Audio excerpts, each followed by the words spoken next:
지금 이제 새 예루살렘의 광경입니다. 이것은 하나님이 완전히 이 세상을 지난번에 얘기한 것처럼 이 땅은 첫 번째 창조는 무에서 유를 만드신 것처럼 유에서 무를 만들어 버리실 것입니다. 그리고 하나님이 새롭게 창조하시는 전혀 다른 이 세상과 전혀 다른 새로운 세상을 지으실 때 그것을 가리켜서 한 가지 특징이 뭐냐? 거룩인 거예요. 거룩한 성, 새 예루살렘이라고 말씀하십니다. 근데 그 모습이 어떻다고요? 누구 같다고요?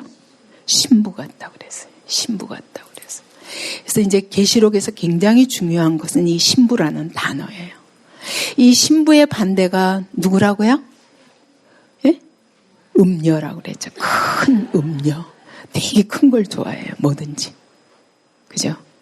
이 세상에서 뭐든지 큰 거 좋아해요. 근데 하나님은 큰 게 아니에요.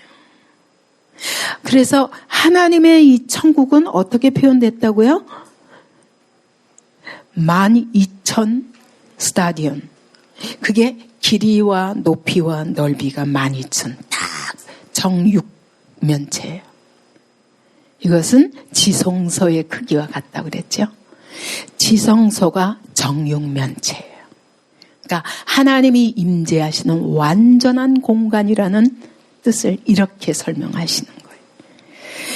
그래서 그 하나님의 그 공간에는 하나님이 임재하시는 그 공간의 가장 큰 특징은 뭐냐? 어떤 사람만 들어가리라? 어떤 사람만? 거룩이라고 말하는 거예요. 그래서 거룩한 성이라고 말씀하시고 신부라고 말해요. 그러니까 그 거룩을 흰 옷으로 예수의 피로 말미암아 흰 옷으로 씻음 받았다고 그러는데 우리 여기에 오해가 있어요. 우리는 예수 믿고 내가 아멘 예수 믿었습니다. 예수님이 내 안에 영접했습니다. 그러므로 나는 예수님의 신부입니다. 그렇지 않아요.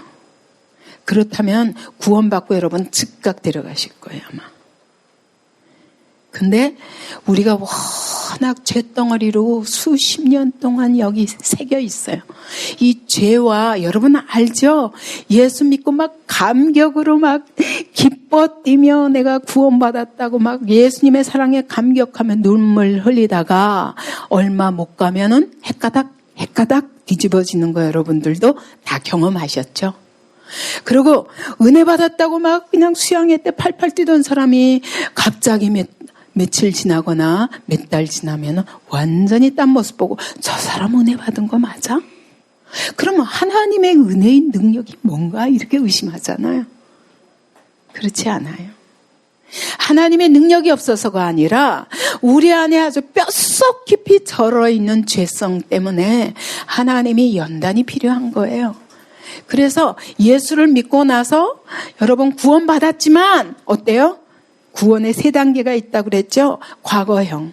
우리가 나를 믿는 자는 내 말을 듣고 나를 믿는 자는 사망에서 생명으로 옮겼느니라 심판을 받지 아니하리라 라고 말씀하시지만 그 구원은 여러분이 영접하자마자 그분을 영접하면서 받은 구원의 약속을 의미하는 거예요.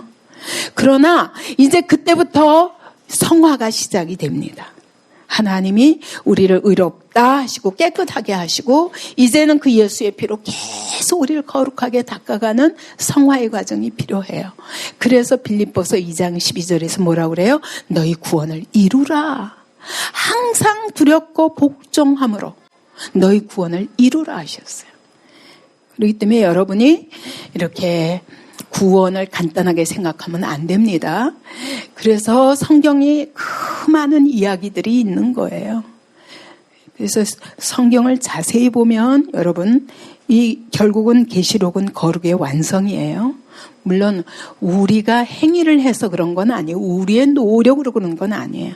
근데 성령님을 우리 안에 보내시고 그 성령님과 동행하면서 거룩을 이루어가는 거예요. 근데 요즘 골로새서 보면 여러분들이 다 이게 이해가 안 가는 부분이 있는 것 같아. 골로새서의 핵심은 그거예요. 너희 안에 계신 그리스도.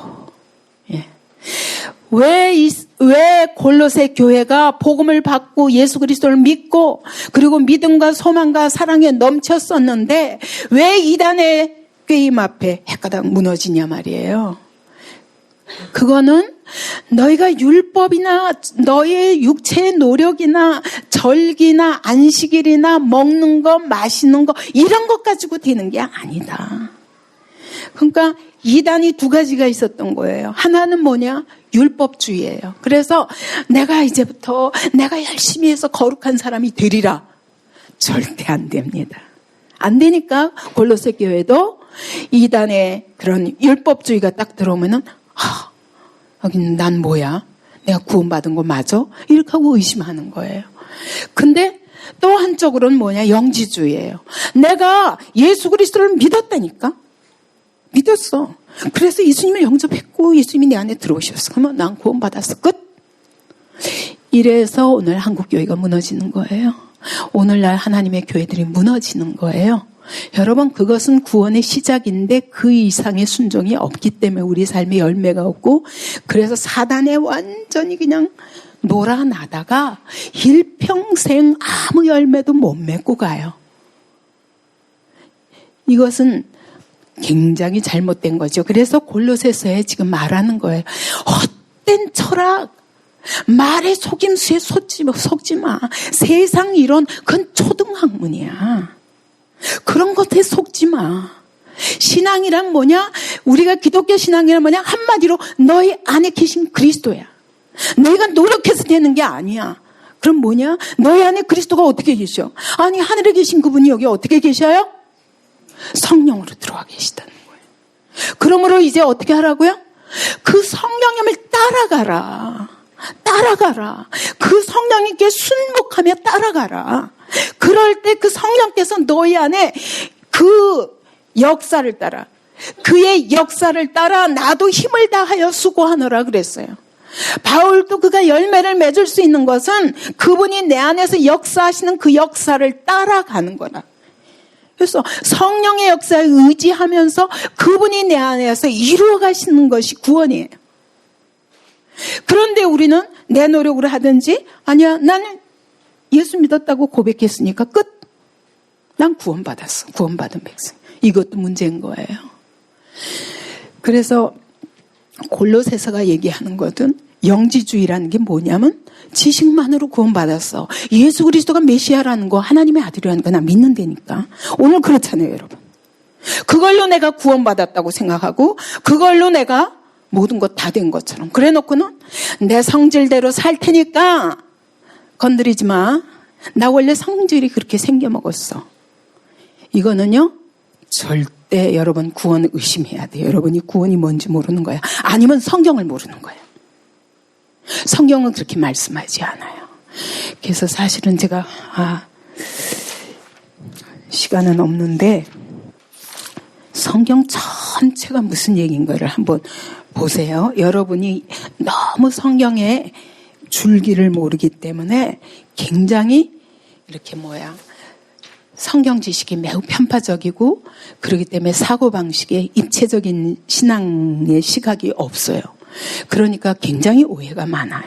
그래서 제가 자꾸 이렇게 그림도 그리고 이러고 자꾸 이렇게 뭘 한 가지를 설명하는데 전체를 자꾸 설명하려고 하는 건 너무 그런 개념이 없기 때문이에요. 자, 한번 성경 전체를 보십시다. 성경 전체를 한번 보면 모세오경 있죠? 모세오경에서 창세기는 뭐예요? 하나님이 창조하셨는데 거룩하게 창조하셨어요. 거룩하게 창조하셨어요. 그 거룩한 창조가 뭐냐? 하나님의 형상을 닮았죠. 그게 거룩이에요. 그죠? 우리 원래 거룩한 존재로 지으셨어요. 하나님의 형상대로 지으셨기 때문에 하나님의 뜻을 알고 그분과 동행하면서 하나님이 세상을 통치하시는 일을 같이 하는 그런 존재라는 거예요. 그래서 하나님이 거룩하게 창조하셨는데 근데 어떻게 됐어요? 그냥 사단에게 속아서 타락해서 죄가 들어왔어요. 이제 그때부터 하나님은 여기서부터 어떻게 여인의 후손을 약속하면서 이 죄에서 우리를 건져내시기 위해서 하나님이 어떻게 구원을 이루어 가시는가. 구원 역사가 시작되었어요. 그 시작이 누구부터? 예, 아브라함부터. 아브라함부터 이제 시작해서 하나님의 구원 역사를 시작하시면서 그에게 말씀하시기를 너 하나가 아니라 너 천하 만민에게 복의 근원이 되리라 그러셨어요. 그 얘기는 뭐냐? 자, 우리를 거룩하게 창조하셔서 그래서 어떻게 하려고요? 복의 근원이라는 얘기는 온 천하 만민에게 복을 전하는 자가 되게 하리라. 그래서 모든 성경마다 두 가지 개념을 갖고 있는데 거룩, 죄에서 우리를 구원하시는 거룩과 그 다음에 사명의 부분. 그러니까 아브라함에게 세계 선교하라고 말씀하신 거예요. 아브라함 비록 가나안 땅에 살았지만 혼자 믿음으로. 그러나 하나님이 온 세계를 구원할 통로로 삼으신 거예요. 그래서 모든 성경에 두 가지, 핵심적으로 두 가지 개념이 있는데 그것이 하나는 거룩이고 하나는 선교 개념인 거예요. 자, 출애굽기 보시겠어요? 출애굽기에 뭐라고 그러셨냐면 이스라엘 백성을 구원하시기 위해서 모세를 부르십니다. 그러면서 모세에게 말씀하시는 거예요. 모세야, 네 발에서 신을 벗어라. 네가 선 것은 거룩한 곳이라. 거룩한 것이 어떤 것이 거룩한 것이에요? 하나님이 임재하신 곳이에요. 그래서 하나님이 이제 너와 함께 하리라. 그래서 이제 그의 구원을 이루시겠다고. 그래서 모세에게도 거룩하라고 하셨는데 그뿐만 아니라 이스라엘 백성을 애굽에서 출애굽시키면서 또 뭐라고 말씀하시냐면 출애굽시키자마자 이렇게 말씀하십니다. 너는 내가 거룩한 사람이 될지니 누구든지 사람이나 짐승이나 뭐든지 이스라엘 백성에 속한 첫 것은 다 구별하라 내 것이라. 그러면서 거룩. 출애굽기 자체가 세상에서 이렇게 꺼내가지고 구별해서 내 백성 시작하시는 거예요. 그죠? 거룩이에요. 근데 그때 출애굽기 때 여러분 이스라엘 백성만 아니라 애굽 사람들도 왔어요. 믿음으로 말미암아 오는 사람. 그 얘기는 이제부터 온 세상을 구원하시겠다는 뜻이에요. 레위기 보세요. 레위기에 뭐라고 그러냐면 레위기 11장 45절에 보면 하나님이 이렇게 말씀하신 거예요. 내가 거룩하니 너희도 거룩할지니라. 그래서 거룩한 방법으로 제사법과 그리고 율법을 주시는 거예요. 온갖 규례를 다 주십니다. 근데 이게 율법이라는 게 뭐냐? 삶 가운데 어떻게 거룩한 백성으로 살 것인가 하는 얘기예요. 그래서 그러면서 이제 모든 사람을 이방들에게도 거룩한 방법을 주시는 거예요. 레위기, 민수기 그래가지고 이 거룩한 백성들이 이제는 하나님과 동행하는 거예요. 그래서 구름 기둥과 불 기둥으로 임재하셔서 자기 백성을 같이 데리고 다니시면서 거룩한 훈련을 하는 거예요. 믿음의 훈련을 하는 거예요. 그런데 방랑하죠. 또 죄로 인해서 방황하지만 어쨌든 하나님이 거룩한 하나님이 함께 하시면서 이들을 거룩한 백성으로 만들어 가시는 거예요. 그리고 신명기가 뭐예요? 신명기는 이들에게 명령하시는 것이 자, 그 땅에 들어가서 너희는 거룩하라 그랬어요. 그리고 그 땅에 들어가면 모든 단을 헐고 우상을 파괴하고 거기에 하나님의 나라를 세우라는 말씀을 하시면서 다시 언약을 하시는 거예요.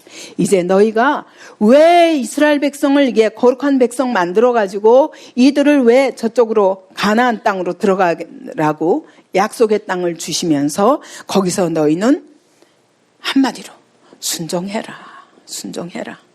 내가 너희와 함께 하니까 동행하시니까 이제는 들어가서 순종하면 너희가 복을 받고 그리고 온 세상의 복의 통로가 되리라. 약속하시는 거예요. 그런데 들어가서 이제 여호수아 가서 가나안 땅을 정복하잖아요. 완전히 이 땅이 어떤 땅이라고 했어요? 가나안이 무슨 땅이라고 했어요? 완전히 죄가 관영해서 더 이상 하나님이 심판하지 않을 수 없는 땅이라고 그랬어요. 그래서 나 대신 이걸 심판하라는 거예요. 이건 세상의 죄와의 싸움이에요. 그죠?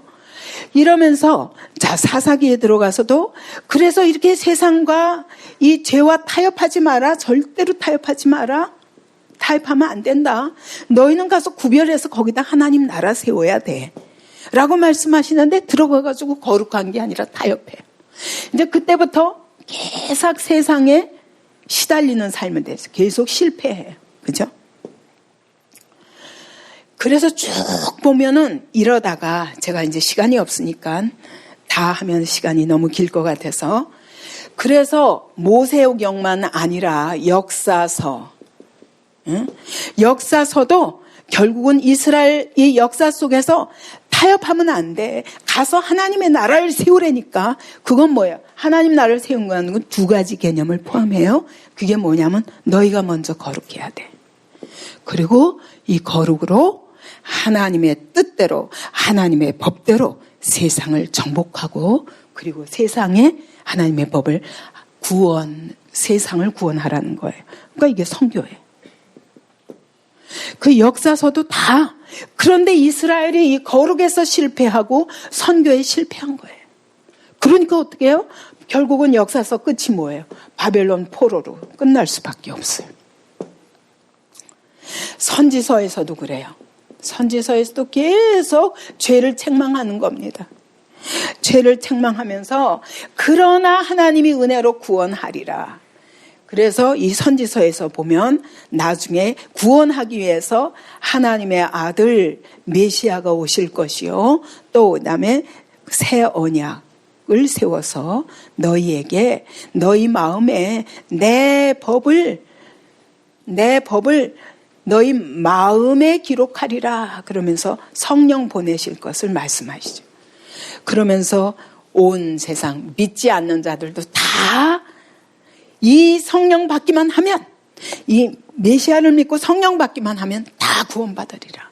그러므로 너희는 나가서 그와 같이 전하라 그래. 선지서를 통해서 계속 구원과 회복을 말씀하시는 거예요.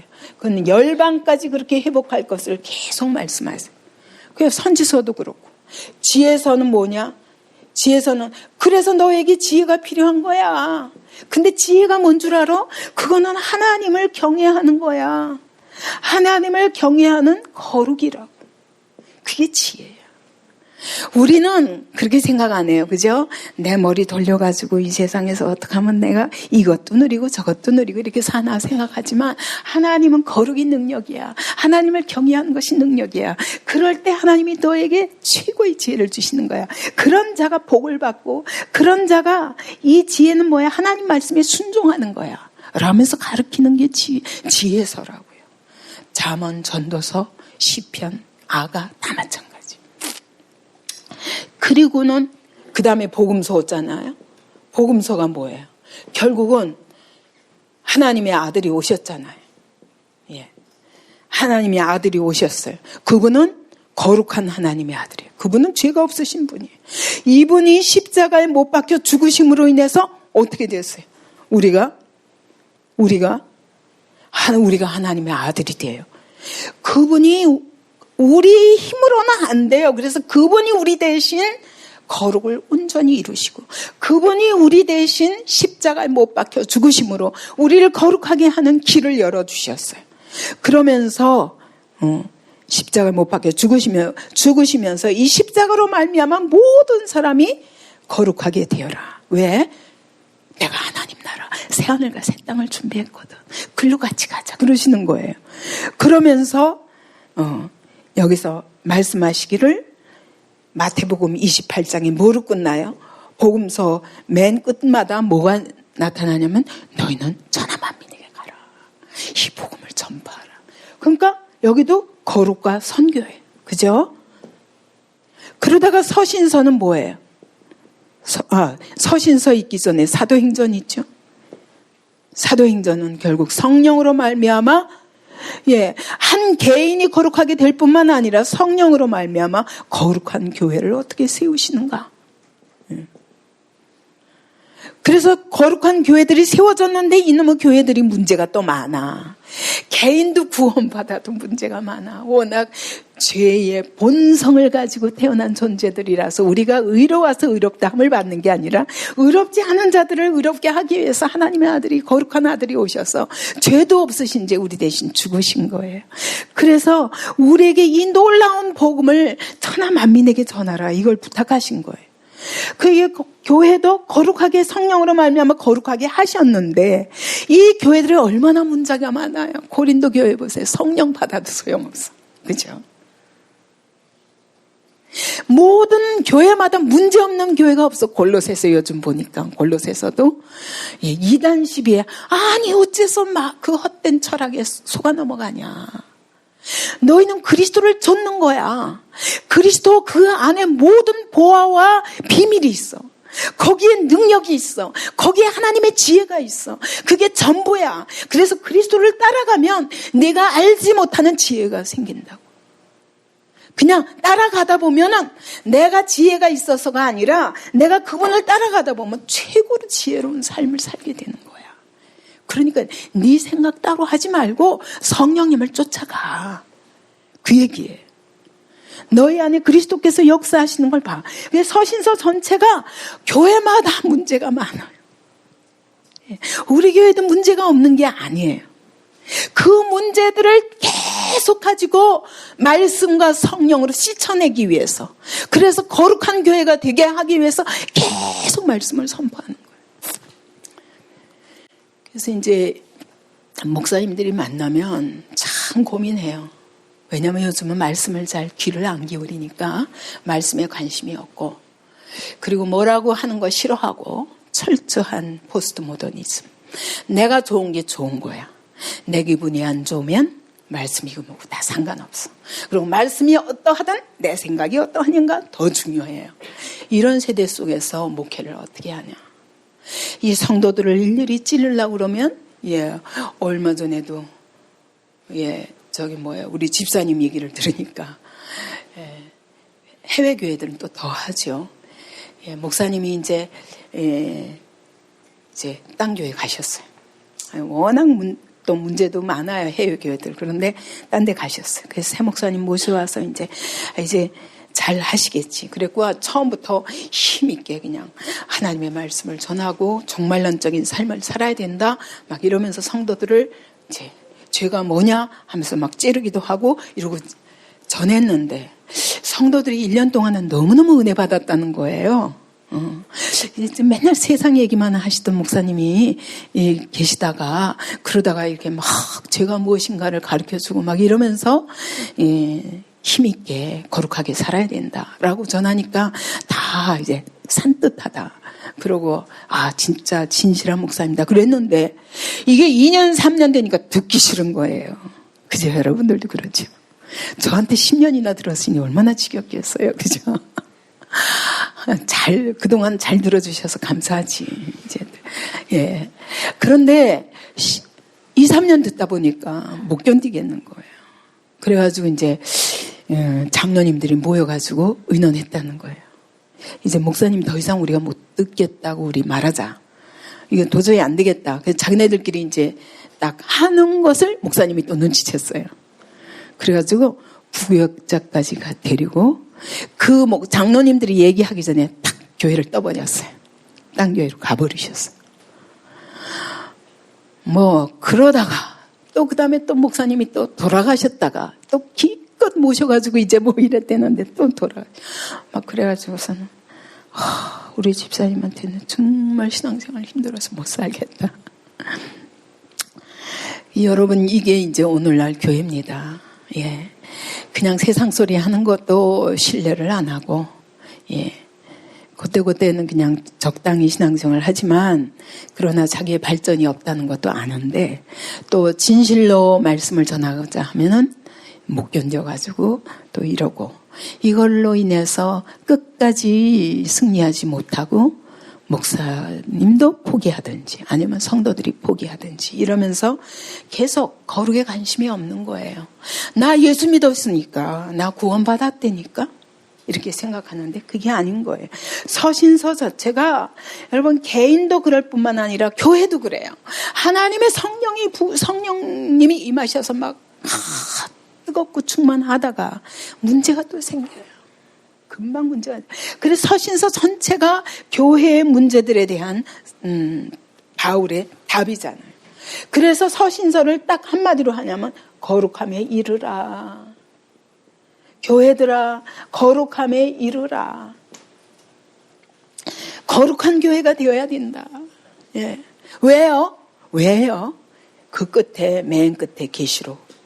결국은 하나님이 거룩을 완성하시고 이 완성된 거룩한 교회들이 새 예루살렘을 이루어서 그 보좌 앞에 가게 되는 거예요. 그래서 결국은 성경 전체가 보면 여러분 하나님의 아들 거룩한 아들을 보내셔서 우리 힘으로는 안 되기 때문에 그 거룩한 아들의 피를 발라서 우리를 깨끗게 하시고 근데 그렇게 해가지고 끝나는 게 아니에요. 그래서 계속 성령님을 보내셨어요. 그 성령님에 의해서 계속 거룩을 훈련하는 거예요. 여러분 그러니까 이 하나님의 구원 역사 전체가 뭐예요? 우리를 거룩한 교회로 거룩한 신부로 훈련하시기 위한 것이 하나님의 구원 역사 전체예요. 그래서 계시록에 보니까 어때요? 계속 세상은 타락하고 하나님의 교회는 복음을 전하다가 죽임을 당하고 핍박당하다가 죽임을 당하고 그러나 하나님이 지난번 여러분 그림 봤듯이 그런 거룩한 교회들을 하나님이 어떻게 보시는가. 그래서 14장에서도 그러죠. 여자와 더불어 더럽히지 아니하고 순결한 자라. 그죠? 그 여자가 누구예요? 세상이에요. 세상. 하나님을 믿지 않고 하나님을 따라가지 않는 음녀들을 말하는 거예요. 그 여자와 더불어 더럽히지 아니하고 순결한 자라. 어린 양이 어디로 인도하시든지 그대로 따라가는 자들이며 그래서 사람 가운데 속량함을 받아 처음 익은 열매로 하나님과 어린 양에게 속한 자라. 이렇게 말씀하시면서 거룩한 교회를 그렇게 표현하는 거예요. 그래서 결국은 하나님은 이 구원 역사가 뭐냐? 거룩한 신부들을 만들어내시는 시간이에요.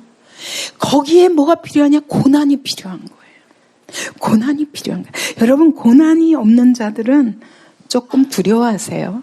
그래서 이게 신앙생활 하는데도 고난을 거쳐서 연단받은 신앙인과 예수 믿고 만사형통 이런 사람과는 이게 신앙의 차원이 다릅니다. 그래서 저 연단받지 못한 사람들은 언젠가 여러분 연단하시더라고요. 제가 보니까 하나님은 절대로 공짜로 구원하셨지만 그러나 이 하나님 나라 거룩은 공짜로 되지 않더라고요. 그래서 바울도 그러는 거예요. 나는 내 몸에 그리스도의 흔적이 있다. 그리고 나는 그리스도가 남긴 그리스도의 남은 고난에 참여하는 걸 자랑스럽게 얘기하잖아요. 왜냐하면 그걸 통해서 하나님이 거룩을 이루어 가시는 거예요. 그래서 바울은 그런 고난에 대해서 절대로 원망하거나, 그죠? 나는 왜 이렇게 특별히 신앙생활을 힘들게 해야 돼? 그런 말이 없죠. 저희는 주 예수의 복음을 전하는 걸 위한 목숨까지도 아끼지 아니한다. 왜? 목숨보다 더 영원한 목숨이 우리 안에 있다는 걸 알기 때문에 이 땅에 잠깐 이게 무너질 첫 번째 텐트 이거 좀 허름해도 괜찮아요. 이 땅에서의 삶이 조금 고난스러워도 괜찮아요. 저도 이것 때문에 많이 고민했어요. 왜 나도 편하게 살 수 있는데 나 왜 이렇게 살지? 사실 정말 편하게 살 수 있는 환경 속에 살면서 한 번도 편안하지 않을 뿐만 아니라 많은 핍박과 조롱을 받으면서 신앙생활을 하면서 내가 왜 이렇게 조금 이상한 신앙생활을 하는 게 아닌가라는 생각을 했었어요. 근데 그게 아니더라고요. 고난을 통해서 하나님이 주시는 그 거룩한 차원의 그 신앙은 전혀 다른 것이라고요. 그리스도께서 십자가 지시며 사신 삶에 동참하는 것이 어떤 것인가를 그 비밀을 알게 됐어요. 그래서 하나님은 절대 우리의 그 거룩을 이뤄가는 일에는 공짜가 없구나 그랬어요. 하나님이 이와 같이 그 완전한 공간에 임재하셔서 그래서 자기 백성들 12문에 12이름이 있다고 그랬죠. 그 사람들은 이스라엘의 12지파의 이름이라고 그랬어요. 구원받은 구약 백성들의 이름이 다 적혀 있는 12문이 있고 12기초석에는 12사도의 12이름이라고 했어요. 여기는 신약교회. 거기에 거룩한 하나님의 백성들이 다 거기 기록되어 있어요. 그리고 성곽의 기초석에는 그 기초석의 12보석 이름을 이야기하는데 이게 에봇, 제사장 에봇, 지난번에 여러분 에봇 만들 때 여기 12가지 보석들을 이렇게 달았죠. 그런데 그 12보석이 바로 이렇게 기초석을 그 보석으로 설명하는 거예요. 보석은 최고의 가치. 하나님은 12지파의 이름, 다시 말하면 구원받은 백성들의 이름을 하나하나를 너무너무 가치 있는 최고의 가치가 있는 보석같이 여기신다는 거예요. 그렇게 우리 이름을 하나하나 생명책에 기록해 놓으시고 가슴에 품고 계신다는 거예요. 제사장이 가슴에 품고 있잖아요. 그것처럼 하나님이 자기 백성들을 이렇게 귀히 여기신다는 얘기예요. 그런데 이제 우리가 그 안에 들어가면 22절에 보니까 하나님 곧 전능하신 이와 및 어린 양이 그 성전이심이라. 거기에는 건물이 따로 필요한 게 아니에요. 필요 없어요. 왜냐하면 하나님 자신이 성전이시니까. 예수 그리스도 자신이 성전이시니까. 거기서 나오는 빛이 그 하나님의 영광이 비치고 어린 양이 그 등불이 되시기 때문에 거기에는 해나 달이나 이런 게 필요가 없다는 거예요. 그러면서 여기서 핵심이 또 한 가지 핵심은 우리가 주의해야 할 핵심이 뭐냐면 나머지는 다 상징성이기 때문에 우리가 그때 가서 그 천국에 가서 보기 전에는 이것이 실체가 어떤 것인지 잘 모르지만 여기 또 중요한 이야기가 있어요. 그게 뭐냐면 24절, 26절 여기에요. 자, 같이 읽어보죠. 시작. 만국이 그 빛 가운데로 다니고 땅의 왕들이 자기 영광을 가지고 그리로 들어가리라. 낮에 성문들을 도무지 닫지 아니하리니 거기에는 밤이 없으리라. 사람들이 만국의 영광과 총기를 가지고 그리로 들어가겠고. 여러분, 이게 무슨 말이에요? 여기 들어가는 사람들이 일단 신부처럼 거룩해야 되죠. 그 다음에 또 한 가지 있어요. 그게 뭐냐? 이 땅의 왕들이 자기 영광을 가지고 그리로 들어간다고 그랬어요. 이 자기 영광이 뭘까요? 뭘 가지고 들어가야 돼요? 뭘 가지고 들어가야 돼요? 천국에. 우린 다 죽으면, 우리 영혼만 가지고 가잖아요. 아무것도 가지고 다 벌거벗은 몸으로 가져가는 거예요. 그러니까 누가복음 12장에 그랬어요. 내가, 내 평생에 이제는 편하게 내 영혼아, 평안하게 이제 먹고, 쉬고, 자자, 놀고, 자자, 이랬어요. 그랬더니 하나님 뭐라 그래요? 이 어리석은 자요. 내가 오늘 밤에 내 영혼을 부르면 그 쌓아놓은 것이 네 것이 되겠느냐. 그러면서 하나님 앞에 나아갈 때 하나님 앞에 나아갈 영혼을 준비하지 아니하고 이 땅에 소유로 쌓아놓고 그것으로 내 영혼이 평안하다고 생각하는 이 어리석은 자야라고 말씀하신 거예요. 그러니까 하나님 나라에 들어갈 적에는 근데 이건 다 소용없어요. 그럼 뭘 들고 가요? 내 영혼을 들고 갔을 때 그때 하나님 앞에 네가 가난한 자라는 걸 알게 될 거다. 그 얘기거든요. 누가복음 12장 얘기가. 그런데 오늘 하나님이 우리한테 뭘 갖고 들어가라는 거예요. 영광을 갖고 들어가라는 거예요. 그게 뭘까요? 예? 우리가 이 땅에서 어떤 영광을 갖고 들어가야 되겠어요? 어떤 영광을 가지고? 예? 예, 나를 통해서 구원받은 영혼들이에요.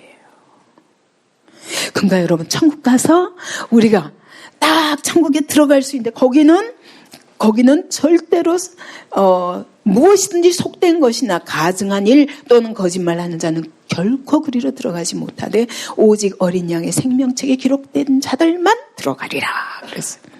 기록된 자들만 들어가리라. 그러니까 여러분, 생명책에 기록되고도 아직 이 거룩을 준비하지 않은 사람도 하나님이 연단하시죠. 그죠? 그래서 두 증인의 연단이 또 있는 거예요. 그래서 여러분, 연단을 두려워하지 마세요. 여기서 우리의 영광은 뭐냐면 여러분, 이 땅에서 고난 당하면서 두 증인의 교회가 그랬던 것처럼 피 흘리고 고난 당하면서도 복음을 전하되 절대로 세상과 섞이지 않는 거룩인 거예요. 이것이 능력인 거예요. 사사기 보세요. 사사기에서도 절대로 하나님만 바라보고 그들은 열방이 쳐들어올 때마다 그들은 하나님 회개하고 부르짖는 게 시작이에요. 그죠? 군대를 준비하는 건 그 다음 문제. 제일 먼저 부르짖는 거예요. 그래서 하나님이 오늘 교회에게 요구하는 것이 이것입니다. 그래서 저는 이 하나님이 센터의 사건을 통해서 하나님이 우리를 거룩한 교회로 만드시기 위한 연단이었구나. 그 땅에 들어가기 전에. 저는 이번에 이제 계시록을 통해서 사실은 제가 이 계시록을 보면서 새해 우리 목회의 방향에 대해서도 더 확실하게 서버렸고, 그러는 가운데 하나님이 테필린을 만나게 하셨고, 또 우리 청년들을 앞으로 어떻게 말씀으로 지도해야 되는가라고 기도했을 때 하나님께서 이 성경 해석학 유대인의 사고방식으로, 히브리식 사고방식으로 하는 그런 신학교를 발견하고 총장님을 만났어요. 부총장님. 그러니까 미국에 있는 신학교예요. 거기 총장님 만나서 이제 거기 모든 것을 알게 되었고, 그 총장님도 너무너무 기뻐하시면서 우리 교회 얘기를 들으시고 너무너무 기대하시는 거예요. 그래서 앞으로 우리의 사역의 방향이 하나님이 거룩으로 딱, 하나님이 그냥 타협 없는 하나님께 전폭적인 순종을 향해서 방향을 딱 붙여주셨어요. 그래서 제가 이제 여러분들에게 사실 그 다음 설명하고 싶은 것들은 유대인들의 하나님이 어떤 부분을 유대인들을 기뻐하시는가를 책을 찾고 여러 가지 자료를 찾으면서 제가 연구하다 보니까 유대인들이 잘한 게 있더라고요. 그들이 잘한 거는 딴 게 아니에요. 거룩이에요. 거룩에 가장, 아니 유대인들이 뭘 거룩하냐 이렇게 생각할 수 있어요. 그들은 구원도 못 받았잖아요. 근데 구원은 못 받았을 수 있는데 그들은요, 예수의 피가 아니라 어린 양의 피를 아직도 바르면서 메시아를 기다리면서 그렇게 하면서 거룩을 얼마나 철저히 하는지, 그게 뭐냐면 첫째가 개념이 뭐냐면 구별이에요. 구별. 완전히 세상과 구별된 거예요. 그래서 유대인들은 타협 없는 구별인데 순종도 어떤 순종이냐면 말씀 그대로. 그러니까 여기 신명기 말씀을 보면요, 신명기 6장에 보면 그랬잖아요. 너희가 손목에 메고, 하나님의 말씀을 손목에 메고 기호를 삼으며 미간에 붙여. 여기 뭐 손목에 메고 여기 미간에다 이렇게 실제로 붙이고 다니잖아요. 저는 그거 보고 정말 웃었어요. 제가 옛날에는 이 성경을 보고 유대인들을 보고 제가 웃었다니까요.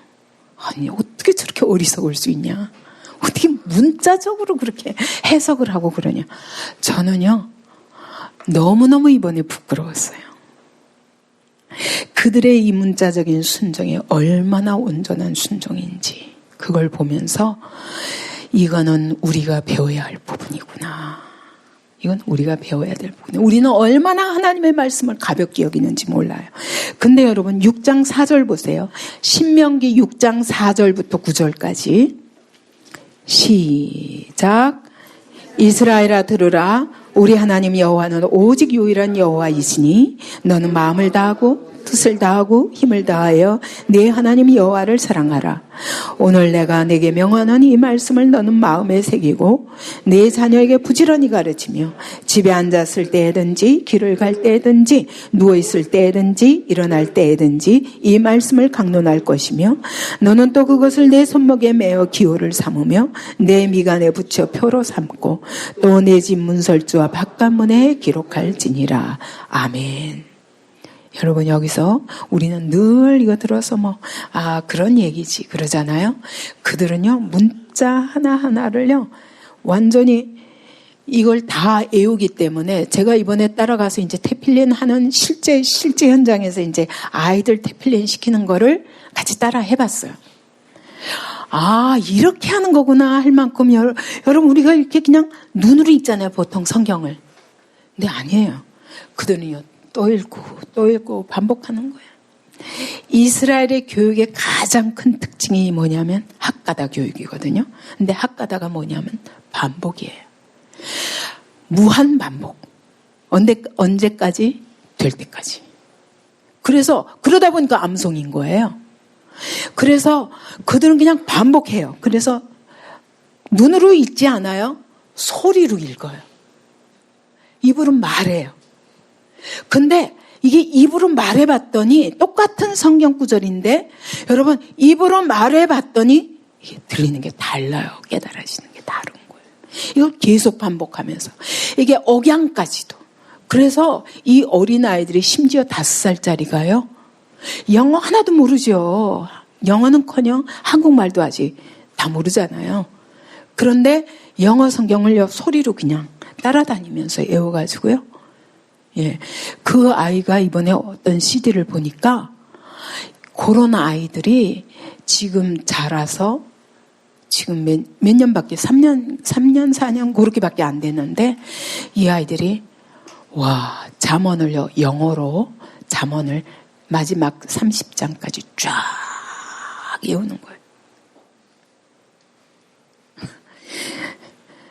너무너무 6살 7살짜리도요.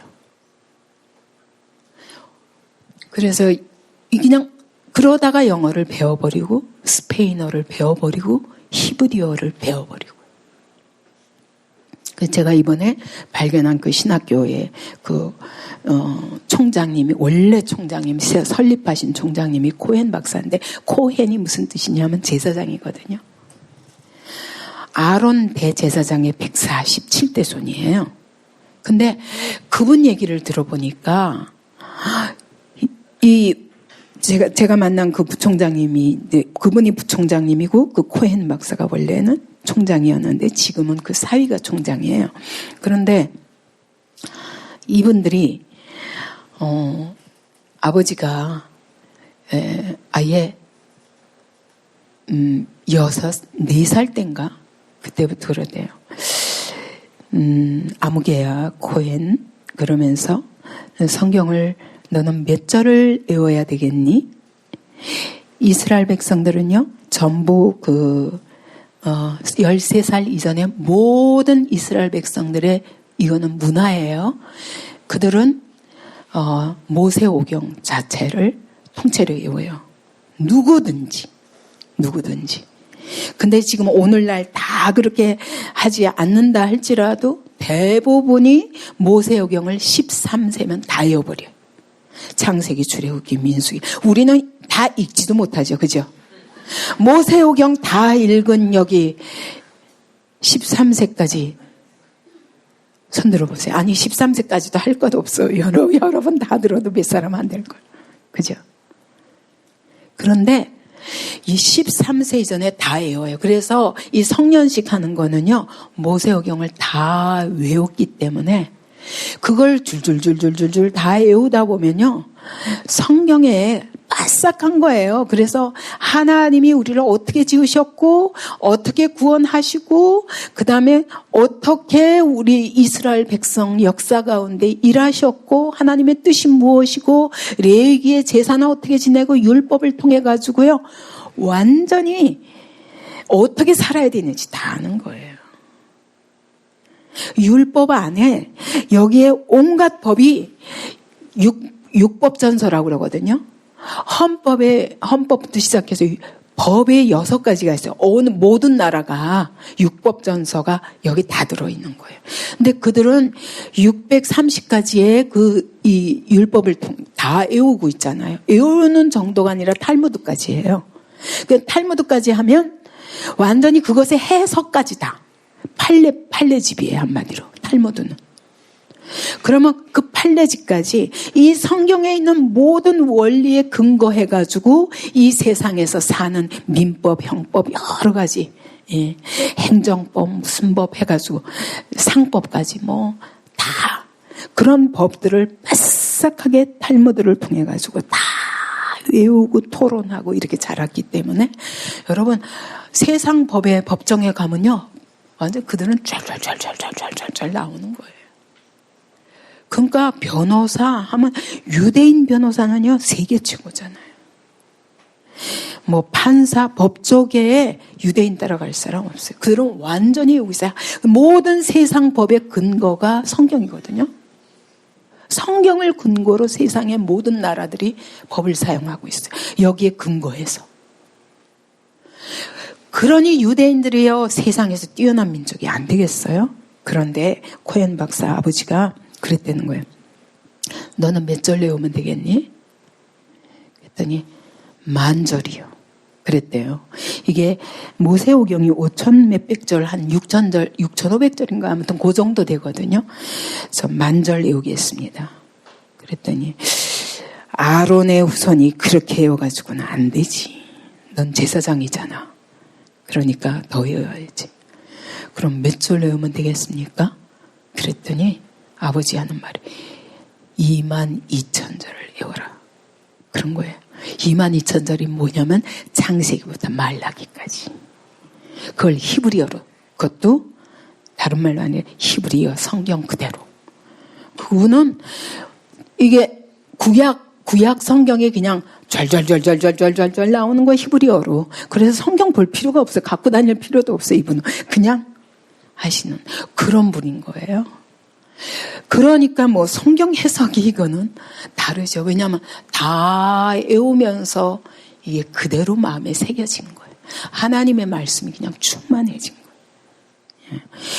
근데 그들의 근거가 뭐냐면 이스라엘아 들으라 우리 하나님 여호와는 오직 유일한 하나님. 하나님 외에는 없어. 하나님의 딴 길은 다 죽는 길이야. 하나님의 길만이 사는 길이야. 하나님 떠나면 죽어. 라는 얘기나 똑같아요.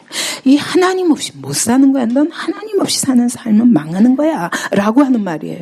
그러면서 5절에 보니까 너는 마음을 다하고 뜻을 다하고 힘을 다하여 네 하나님 여호와를 사랑하라 그랬어요. 그러면서 그러기 때문에 하나님 외에는 없으니까 너가 할 일은 뭐냐? 하나님을 사랑하라는 거예요. 그러면 여러분 어떻게 하나님을 사랑해요? 그렇잖아요. 그죠? 어떻게 사랑해요? 그 사랑하는 법을 6절이 말씀하시는 거예요. 다 같이 읽어봅시다. 오늘 내가 내게 명하는 이 말씀을 너는 마음에 새기고. 예. 하나님을 사랑하는 방법이 뭐라고요? 말씀을 마음에 새기는 거예요. 마음에 새긴다는 건 말씀이 내 안에 완전히 너를 지배하게 하라는 거예요. 말씀이 내 안에 존재하게 하라는 거예요. 근데 말씀이 어떤 말씀이에요? 말씀이 곧 하나님이에요. 그죠? 요한복음 1장 1절에 태초에 말씀이 계시니라 이 말씀이 하나님과 함께 계셨으니 이 말씀은 곧 하나님이시니. 말씀이 곧 하나님이죠. 그러니까 하나님을 사랑하는 법이 뭐냐? 내 안에 하나님으로 꽉 차라는 거예요. 내 안에 하나님이 꽉 차는 방법이 뭐냐? 말씀이 나를 꽉 지배하고 있는 거예요. 그러면 여러분 이건 하나님과 동행하는 삶이에요. 그죠? 그래서 완전히 하나님과 동행하는 거예요. 내 생각이 따로 없어요. 내 생각은 다 나갔어요. 왜? 말씀이 꽉 차니까 다른 것이 여기 들어갈 구멍이 없어요. 그게 하나님을 사랑하는 방법이라고 해요. 여러분 하나님 사랑하십니까? 이거 희미하잖아요. 희미하죠. 사랑하기 힘들죠. 하나님을 사랑하십니까? 더. 그 정도 가지고도 안 돼. 여러분, 그거는 5%. 하나님을 사랑하십니까? 네. 여러분, 하나님 말씀이 하나님으로 꽉 차는 방법이 뭐냐? 말씀으로 꽉 차면 하나님 꽉 차는 거예요. 그러면 그분과 동행하는 거예요. 생각이 내가 다른 거 생각하려서 할 필요가 없어. 새긴다는 게 뭐냐? 그 말씀이 내 안에 꽉 차가지고 아무것도 더 이상 들어갈 곳이 없어요. 그러면 어때요? 딱 이 말씀이 그냥 나를 지배하기 때문에 어디 가서 어떤 사건을 만나도 하나님의 생각대로 생각하게 되어 있어요. 그래 안 그래요? 이게 어마어마한 능력인 거예요. 유대인의 능력이 딴 데서 나오는 게 아니라고요. 근데 그들은 구약밖에 안 믿어. 구약밖에 안 믿는데도 세계에서 최고가는 민족이잖아요. 아무도 못 따라가요. 그래서 이제 뒤늦게 와서 막 유대인의 자녀 교육을 어떻게 하냐. 그들은 절대로 안 가르쳐줘요. 절대로 안 가르쳐줬어요. 근데 이 코엔 박사가 이분도 어떻게 예수를 믿었는가 하면 길 가다가 사도 바울이 길 가다가 다메섹 도상에서 주님을 만난 것처럼 이분이 길 가다가 주님 만난 거예요. 그러다가 주님을 만나면서 이분이 헷가닥 변하신 거예요. 그래서 이분이 이 비밀을 모든 이방인들에게 가르쳐줘야 되겠다.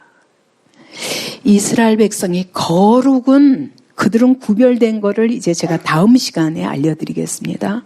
얼마나 구별된 삶을 사는지 그들이. 전 이거 정말 배워야 된다고 생각해요. 제가 이번에 아주 달리 마음 먹었어요. 내가 우리는 성교는 열심히 해요. 그죠? 그런데 이 거룩을 어디서부터 하냐? 가정에서부터 하는 거예요. 가정에서부터. 가정이 거룩하지 않으면 힘이 없는 거예요. 교회가 아무리 해도 여러분의 가정 안에서 부모가 자녀를 붙잡고 그렇게 되지 않으면. 그래서 이 유대인들은요, 절대 부모를 원망하거나 부모를 불신하거나 부모에게 불순종하거나 있을 수가 없대요. 왜? 아예 2살 때부터 말씀을 가르치는 거예요. 근데 그게 전부 이게 신명기 같은 말씀, 부지런히 하나님 말씀을 가르치라고. 그래서 길에 앉아들 때인지 언제든지 그냥 그들은 그걸 그대로 삶으로 살거든요. 그래서 가정 안에서부터 그것이 된다는 거를 알고 나니까 제가 가정 예배를 어떻게 해야 되나 이거 몇 년째 고민하고 있었거든요. 어떻게 하면 우리 성도들이 그냥 가정 예배 합시다 이래가지고 하는 게 아니라 어떻게 하면 가정 예배가 뿌리 박을 수 있을까 이거를 몇 년 동안 사실 고민했어요. 그거는 맨날 모든 교회가 다 그렇죠. 프린트 해주고 집에 가서 드립시다. 그런다고 드려지는 게 아니거든요. 그리고 그 정도 드려가지고는 안 되고 정말 가정 안에서 서로 나누고 모든 말씀 앞에서 서로 토론도 하고 이게 유대인의 삶이에요. 그들은 아버지와 토론하고 어머니와 토론하고 식탁에서요. 밥 먹기 전에 기도가 뭔 줄 알아요? 하나님 말씀 다 외우고 테필린에 있는 말씀 다 외우고 토론하고 그리고 그걸 붙잡고 기도하고 그러니까요. 밥이 다 식도록 그들의 식탁 문화가 그런 거예요. 제가 너무 부끄러웠어요. 유대인을 배워야 되는구나. 아예 이걸 알고 거기 이스라엘로 아예 모든 선교사 중국에서 선교사 하다가 다 던지고 아예 이스라엘로 아이들 데리고 다 가버린 목사님이 계세요. 그분을 만나보니까 그분이 그러는 거예요.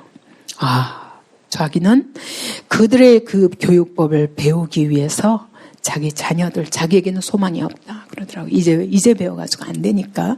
그래서 자기 자녀들을 가르치기 위해서.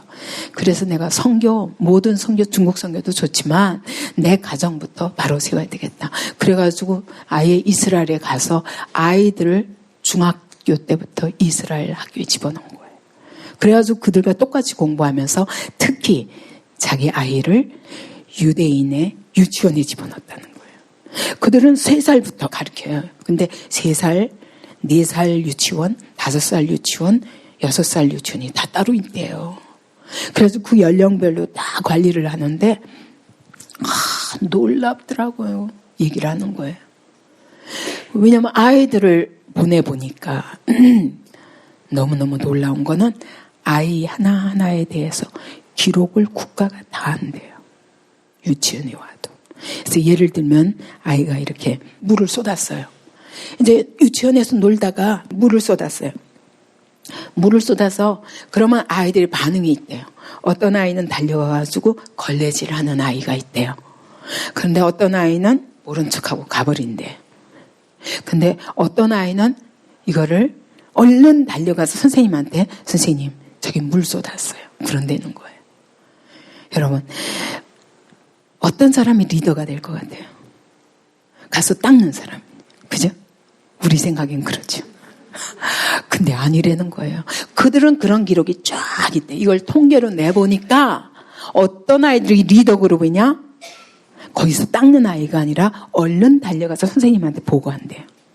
이런 아이들은 리더감이라는 거예요.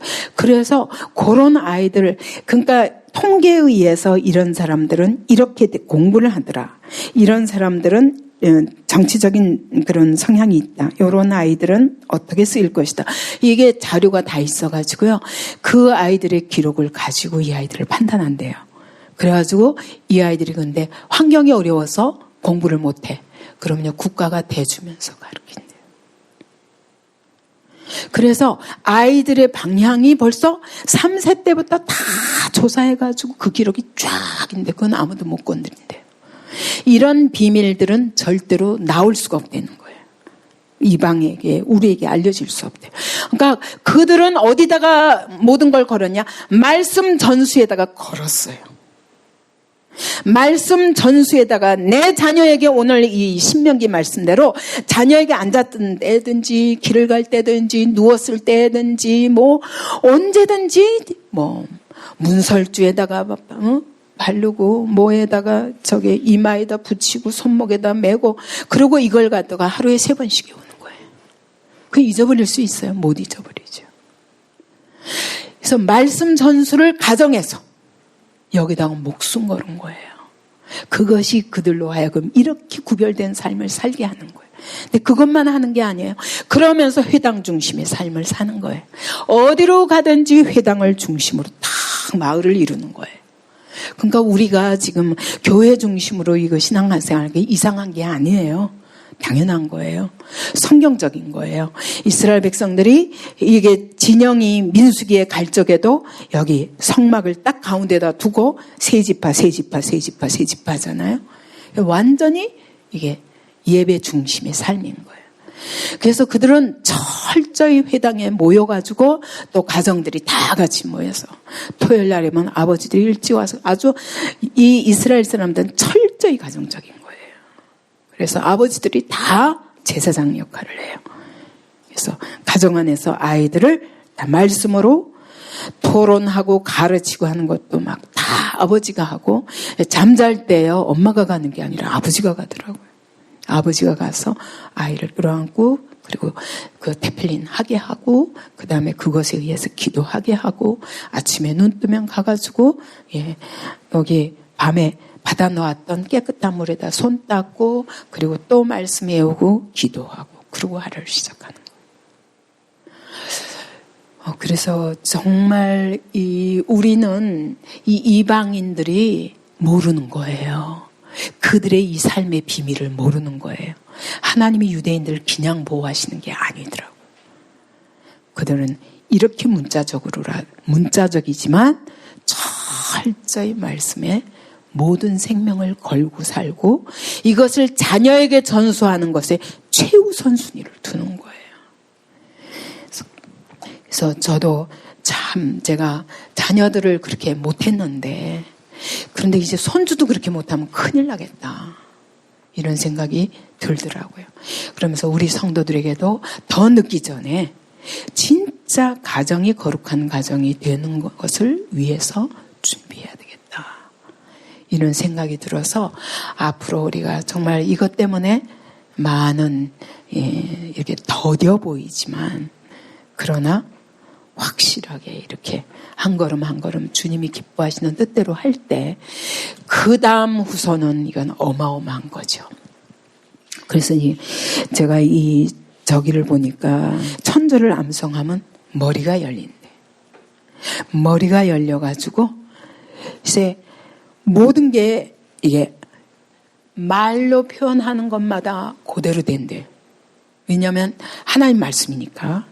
이제 천절이 딱 들어가면 머리와 입이 딱 일치하는 거예요. 그래서 하나님 그랬잖아요.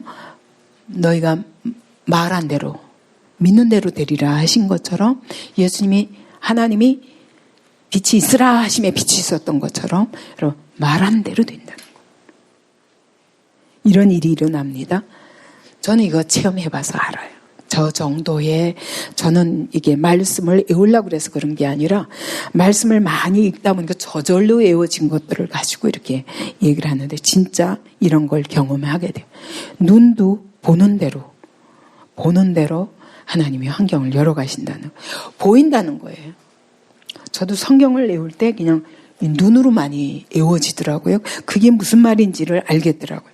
근데 3천절을 외우면 완전히요. 뭘 한 가지 딱 보잖아요. 그럼 그대로 딱 머리에 사진이 찍힌대요. 그래서 대표적인 경우로 4살, 5살밖에 안 된 아이가 엄마랑 같이 이제 부모랑 같이 가다가 교통사고를 만났대요. 그러면 이제 그 순간에 다 완전히 모르잖아요. 그죠? 여러분 교통사고 당해본 사람 알 거예요. 그 순간에 무슨 일이 일어난지 다 모르는 거예요. 근데 이 어린아이는요. 그걸 통사라고 그러더라고요. 통째로 사진이 찍힌대요. 그래서 순간적으로 그 순간에 그 사고 낸 차가 어떤 차며 무슨 색깔이며 넘버까지 온대요. 완전히 이해할 수 없는 일이 일어난다는 거예요. 그걸 통사라고 그러더라고요. 그러니까 그냥 모든 게 한번 딱 보면 그대로 사진 찍힌다는 거예요. 그만큼 이게 3천절을 외우면 이런 일이 일어나는 거예요. 그래서 완전히 하나님과도 이게 가슴이 또 열려서 머리만 아니라 가슴까지 열려서 하나님과 1:1 교제가 된다는 거예요. 저는 이해가 가요, 이게. 성경 구절 3천절을 외우면요. 그냥 무슨 사건을 봐도 말씀이 생각나면서 그 모든 게 그냥 하나님과 말씀으로 대화를 하는 거예요. 이런 상태가 벌어지고 5천절을 암송하면요. 손발이 하는 대로 된대요. 저 여기까지 안 가봐서 모르겠어요. 예. 그래서 완전히 이렇게 외우면 완전히 그냥 이렇게 듣기만 한두 번, 3번만 들으면 다 이어진대요. 뭐든지. 그럴 것 같아요. 진짜.